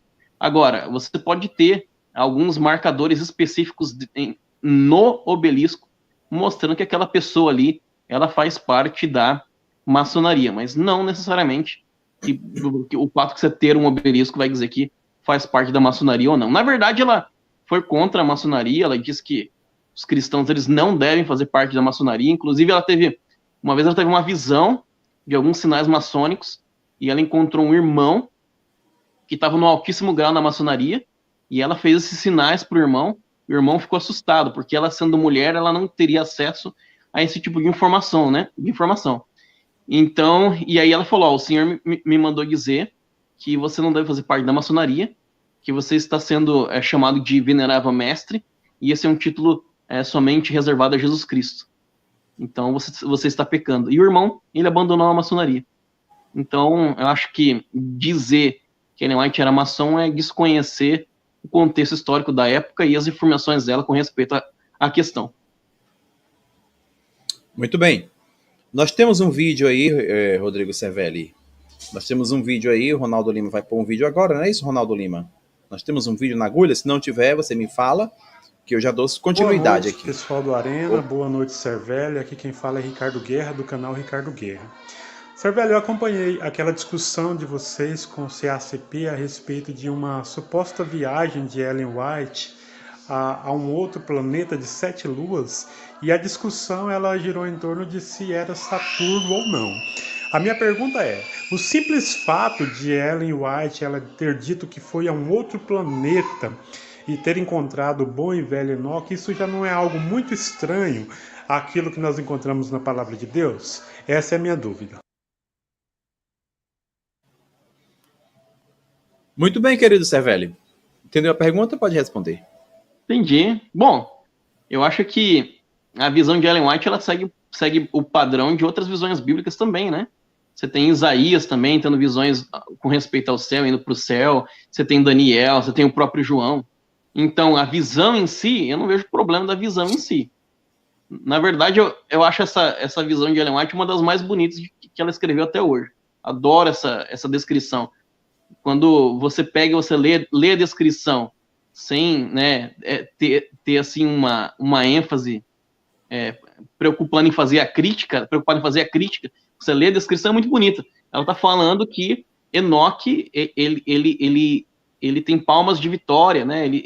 Toda a honra de Enoque, então, no contexto que ele foi transladado. Agora, a questão se ele era Saturno ou não, Ellen White nunca afirmou isso. Claro que o pessoal da CACP afirmou isso, mas eles pegam citação de Ellen White que não existe, atribuem a ela, pegam de outra pessoa, colocam o nome dela. Isso já é costumário deles, né? E eu fiz até o desafio. Eu ofereci $1.000 se eles conseguissem provar que existia uma citação dela, assinada por ela, afirmando isso, e não tem. Então, o que aconteceu? Ellen White teve a visão e Joseph Bates, ele ouviu ela falando sobre a visão. E ela falou, e ele entendeu que ali era Saturno. Essa foi a compreensão dele. Então, ele falou e os pioneiros na época aceitaram essa interpretação. Mas a interpretação dele não necessariamente ela é inspirada. Não foi dada por Deus. Essa foi a compreensão que ele teve porque ele conhecia de astronomia. E só isso. Tá? Agora, tem um ponto interessante com respeito à visão. Depois dessa visão, ele aceitou o ministério profético de Ellen White. A gente sabe que em Saturno tem mais do que 7 luas. Muito mais de 7 luas. Só que, na época, se acreditava que tinha 7 luas. Então, obviamente, Deus pode ter dado uma visão de Saturno, ter falado sobre as 7 luas, porque era o que a ciência da época conhecia, o que Bates conhecia, o que Bates compreendia. Pode ser, entendeu? Agora, Ellen White falou isso? Não, ela não falou isso. Pode ter sido qualquer outro planeta, não importa. Né? Mas, de novo, Deus fala conosco na linguagem que nós compreendemos. Agora, é interessante, porque não muito tempo depois, se descobriram outras luas em Saturno. E Ellen White nunca fez questão de se preocupar se ela estava certa ou errada com respeito àquilo. Porque esse não era o ponto. Então, o ponto era o quê? Aquela visão foi usada para ajudar Bates a aceitar o ministério de Ellen White. Ellen White não tinha conhecimento nenhum de astronomia. Então, esse é o contexto. Ok, 3 perguntas rápidas e você responde com sim ou com não, tá bom? Primeira pergunta. Você já viu alguma mulher na sua igreja já viu alguma mulher na sua igreja fazer casamentos e declarar, eu vos declaro marido e mulher? Aqui nos Estados Unidos, sim. No Brasil, não. Muito bem. A outra pergunta é, então essa questão de 7 luas, isso aí foi uma questão da época, uma questão de período. Da época, só que a gente não tem... Ellen White nunca disse que ela estava em Saturno. Bacana. Qual é a possibilidade de você deixar de ser adventista e se tornar um cristão convencional? Não, eu me vejo como cristão. Convencional. Convencional? O que é um cristão convencional? Um assembleiano, um cristão que é adepto desses dogmas mais tradicionais, entende? Então, quais dogmas que eu tenho que não são tradicionais? Por exemplo, eu já vi alguns cristãos dizerem que a adventista do sétimo dia não pode adotar o princípio lá da revolução de Martim Lutero, né, daquela coisa lá, aquela transformação. Então, segundo alguns cristãos, alegam que não podem porque eles não são adeptos da sola gratia, não, da sola escritura, pronto, dos 5 solas, né? Então, um dos pontos não podem ser adeptos porque tem um acréscimo de um auxílio à parte, a saber, aos livros de Ellen Goldwhite, como livros necessários para o aprimoramento do cristão. Por essa razão, eles alegam que o adventista do sétimo dia não pode dizer o sola escritura, não pode adotar para si. Então, esse é o contraste do cristão convencional para o adventista do sétimo dia, para o testemunho de Jeová, etc. Comentário. Bom, eu aceito sola escritura, completamente. Eu não tenho... É 100% sola escritura. Eu leio Ellen White, sou beneficiado com o ministério de Ellen White, ela inspirou meu ministério de muitas maneiras, e muito do que eu sou, eu devo ao ministério dela, teve um impacto tremendo na minha vida. Mas eu busco Ellen White um conforto espiritual. Eu busco nela uma ajuda para aplicar princípios bíblicos à minha vida. Mas doutrina é a Bíblia. Eu não quero saber de Ellen White. Doutrina é a Bíblia. Parabéns pela resposta. Parabéns pela resposta. O que eu acredito com base na Bíblia. E eu me reservo o direito de discordar com Ellen White sem problema nenhum. A minha crença é a Bíblia. E ponto final. Fantástica sua resposta, parabéns. E terminei a sessão de 3 perguntas. Agora eu quero perguntar o seguinte, antes de pôr o vídeo do Ronaldo Lima, que ele já me disse que tem vídeo. Qual é o envolvimento de Ellen Goldwhite na área da escatologia? Aquela questão de 1844, sabe? O envolvimento dela nessa questão. Discorra para nós, esclareça, elucide para nós essas complexidades. É mito, enfim, declare para nós. Então, a gente enfatiza muito a função de Ellen White com respeito à escatologia, mas, na verdade, mais influente do que ela foi Uriah Smith. Então, muito do que nós temos hoje no livro Grande Conflito, ela pegou de Uriah Smith, entendeu? Então, ela fez uso dos escritos de Uriah Smith. Então, o maior influente na questão da escatologia adventista é Uriah Smith. Obviamente, ela tem diferenças cruciais quando você toma em consideração os escritos de Uriah Smith. Uriah Smith não acreditava na Trindade, ela acreditava. Tem várias coisas assim, ela era mais cristológica, ele era mais literalista.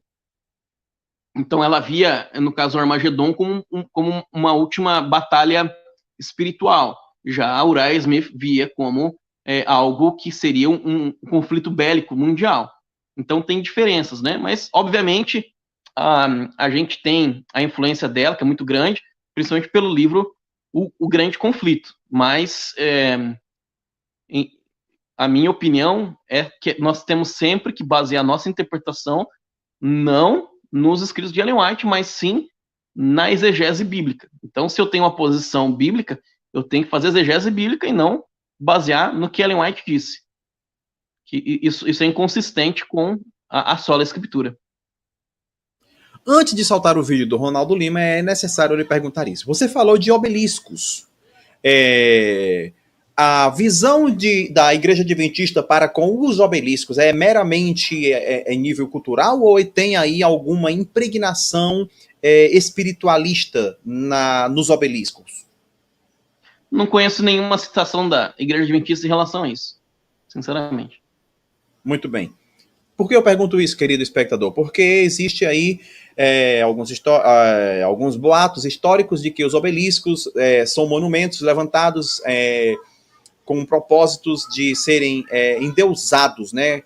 Como Deus da prosperidade. Haja visto que o obelisco simboliza, permita-me eu falar, a genitália de Baal, né? Exatamente porque é o Deus da prosperidade, da fertilidade. Então, quando se cultua o Deus obelisco, a genitália de obelisco, ali aquela família vai ser próspera, vai ter muitos filhos, etc e tal. Blá, blá, blá e blé, blé, blé. Querido Ronaldo Lima, solta o vídeo para o nosso querido, brilhante convidado, Rodrigo Cervelli. Pessoal do Arena, eu me chamo Wallace Targino, sou adventista do 7º dia de Manaus, Amazonas. A minha pergunta para o Cervelli é o seguinte: no livro da irmã White, A História da Redenção, capítulo 1, página 13, no PDF, a irmã White relata que o terceiro em honra depois do Filho de Deus, no caso Jesus, era Lúcifer. Eu quero perguntar do Cervelli o seguinte: se na Trindade, né, se existe uma Trindade, se essa terceira pessoa era Lúcifer na Trindade ou era o Espírito Santo? É isso que eu quero perguntar do Cervelli. Valeu, Cervelli. Explica isso aí pra gente. Boa pergunta, hein? Manda ver. Então, na verdade, Ellen White não fala que Satanás, Lúcifer, ele era o terceiro no céu. Ela fala que ele era o primeiro depois de Cristo. E quando ela fala isso, ela fala em relação à autoridade em relação aos anjos. Então a gente tem que compreender que para Ellen White, Jesus é Miguel, né? Então o anjo do Senhor no Antigo Testamento é Jesus. Nós sempre vimos essa questão assim. Então quando ela fala que Jesus era acima de Lúcifer, né, ela está dizendo que ele era o líder do exército celestial. Ela só isso. Em nenhum momento ela fala que ele é o terceiro em poder ou autoridade no céu. Ela fala que Lúcifer é o primeiro depois de Jesus. Só isso que ela fala.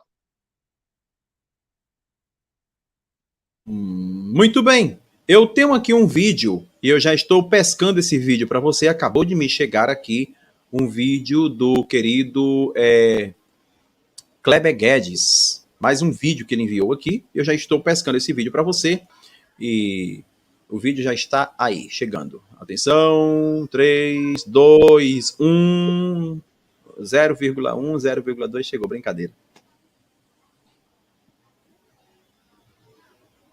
Uai, cadê o vídeo? Velho, é verdade que se um adventista não guardar o sábado, ele será condenado? Ele perderá a salvação? Eita, o Mini botou lenha na fogueira. É toda a sua resposta. Bom, a tua pergunta ela é baseada em comportamento, né? Só que o pecado ele é muito mais do que o comportamento, ele é um estado. Então, a gente tem que ir lá para a primeira carta de João, né? Que ali diz, né, que aquele que pecar, que peça perdão a Deus, e será perdoado. E daí João, depois ele continua na sua carta, falando que aquele que conhece a Deus não peca. Então, o tempo verbal ali no grego quer dizer que aquele que conhece a Deus, ele não vive em pecado. Então, existe uma diferença entre você viver em pecado. Vamos colocar o exemplo assim. Você tem um caso de adultério. Então, esse caso de adultério tem anos. E a diferença para o irmão que caiu em adultério. Caiu em adultério, né, ele foi lá, pediu perdão a Deus, e ele está perdoado. Então, o sábado, como qualquer outro mandamento, é assim que funciona. Existe a diferença você viver em pecado e a diferença você cair em pecado. Você pecou, vai lá, pede perdão a Deus. Agora, vamos aplicar isso para o mundo evangélico. né? A gente crê que os evangélicos e todas as pessoas, elas são julgadas pela luz que tem. Então, se eu não guardo o sábado, para mim, é pecado. Agora, o Elton ele não entende assim. Então, Deus vai julgar ele na luz que tem. Ah, mas não é uma verdade só? É uma verdade só. Só que Deus nos julga na luz que temos. É como Lutero. Lutero estava reformando a igreja. Mas você querer dizer que Lutero ele era um evangélico como nós somos hoje, isso não faz sentido nenhum. Então ele foi salvo? Claro que ele foi salvo. Calvino, né? Mas cada pessoa ela é julgada na luz que ela tem. Então é assim que a gente entende. Muito bem. Eu tenho uma pergunta aqui, querido Cervelli, que o Ronaldo Lima, pronto, ele já acabou de colocar aí a pergunta. Depois prioridade. Eu acho interessante esta liberdade de discordar dos adventistas. Vide o exemplo do Ezequiel Gomes. Nesse sentido, são bem diferentes dos TJs. Quer comentar sobre isso? Amém, por isso, né? Que a gente pode ter a nossa própria opinião, tem a liberdade de pensar, tem a liberdade de ler outras literaturas, de entrar em diálogo com outras igrejas. Eu aprendo demais, assim, quando eu estou em diálogo com outras igrejas. Eu sou devedor de batistas, de assembleianos, do pessoal da quadrangular. O tempo todo eu estou aprendendo. Então, se você tomar a posição de que você é autossuficiente, como a igreja de Laodiceia, você não vai aprender realmente nada, né? Então, a gente tem que orar pelos nossos irmãos Testemunho de Jeová para que eles possam também ver essa necessidade de abertura. Mas acho que agora, com a internet, isso já se faz mais possível. E a gente vê exemplo aí como o do Atafona, né? O Atafona está aí. Eu vejo ele estudando, ele procura outras opiniões também. Isso é importante. Então, um grande exemplo aí entre os Testemunhos de Jeová. Muito bem. Parece que a nossa amiga Sandra Batistella voltou, mas ela não apareceu. Não sei se ela vai estar bem aqui na fita, como já diz, né? Os anos passados. Tá bem na fita, meu irmão. Bem, Ronaldo Lima, você pescou uma pergunta. Solta aqui para nós, Ronaldo Lima. O Ronaldo Lima vai estar soltando uma pergunta aí. Como funciona para que alguém seja expulso da igreja adventista? Um abraço, Walter Mendes. Vamos dizer que você cometeu adultério. Seu nome vai ser levado para a comissão da igreja e então vai ser votado se você vai ter uma disciplina de 6 a 12 meses ou se você vai ser excluído. Né? Normalmente, em um caso desse, a pessoa seria excluída. Mas, basicamente, é isso. Né?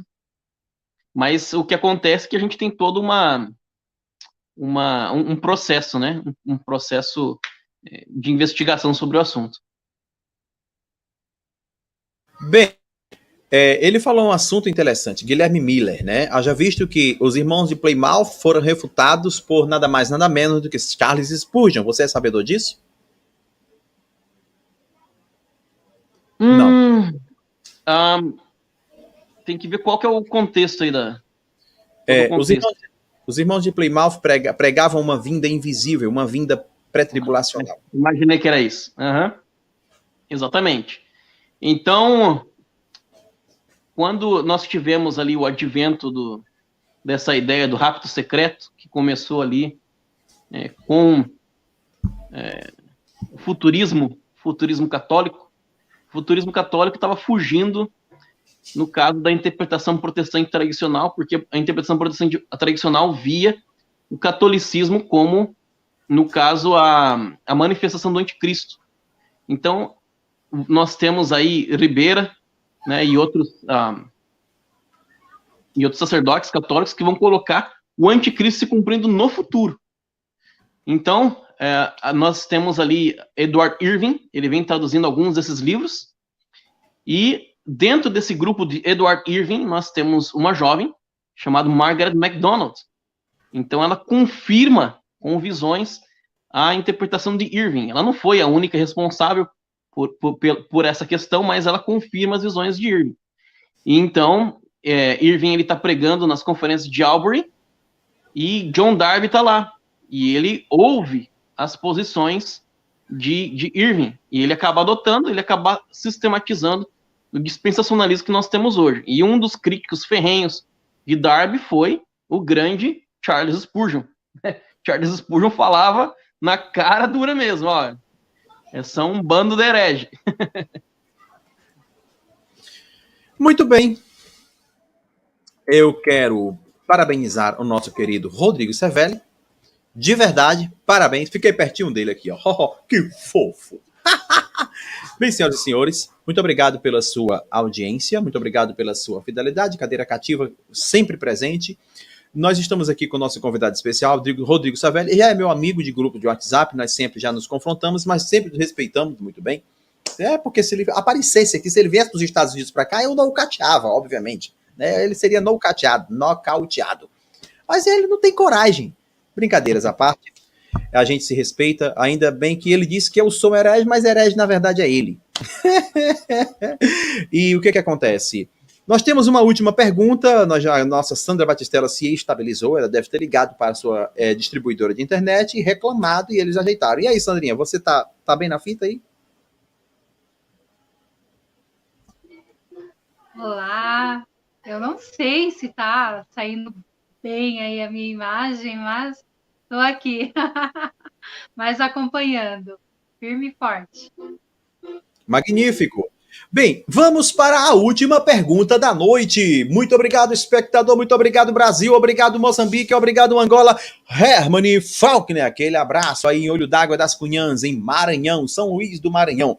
Querido Cervelli, Sandra Batistella, lê para nós, já que sua internet está boa, aí a pergunta do Wellington Pereira. Vamos lá, deixa eu chegar mais perto aqui para vocês me verem. Do Wellington Pereira. Cervelli, me explica, por favor, a divisão entre os discípulos de Guilherme Miller depois de cair por terra todos os seus cálculos ter dado errado? E aí, Cervelli? Bom, primeiro eu só quero dizer que o negócio de herege é brincadeira, viu? Nós temos opiniões diferentes e eu creio que todos somos irmãos no Senhor, salvos pelo sangue de Cristo. Então isso que importa, gente. E quem falou que de herege foi Charles Spurgeon, não fui eu. Bom, mas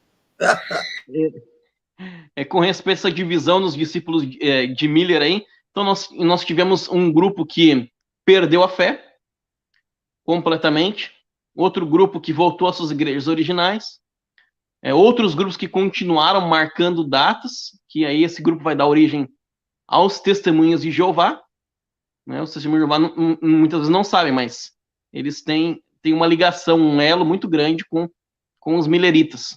Outro dia a gente pode falar sobre isso. E nós temos os adventistas, né? Então, dentro dos adventistas, tinha os adventistas do primeiro dia da semana e do sétimo dia. Então, o grupo que continuou, que cresceu, né? Foi justamente a igreja adventista e também os testemunhos de Jeová, né? Louvado seja Deus. Deus seja louvado. Louvado seja Deus. Amém. Gente, estamos aqui porque todos nós somos cristãos, todos nós somos, de um certo modo, ligados a Deus. Não só cristão, mas você crê em Deus. Beleza? Por isso que eu comecei dizendo louvado seja Deus.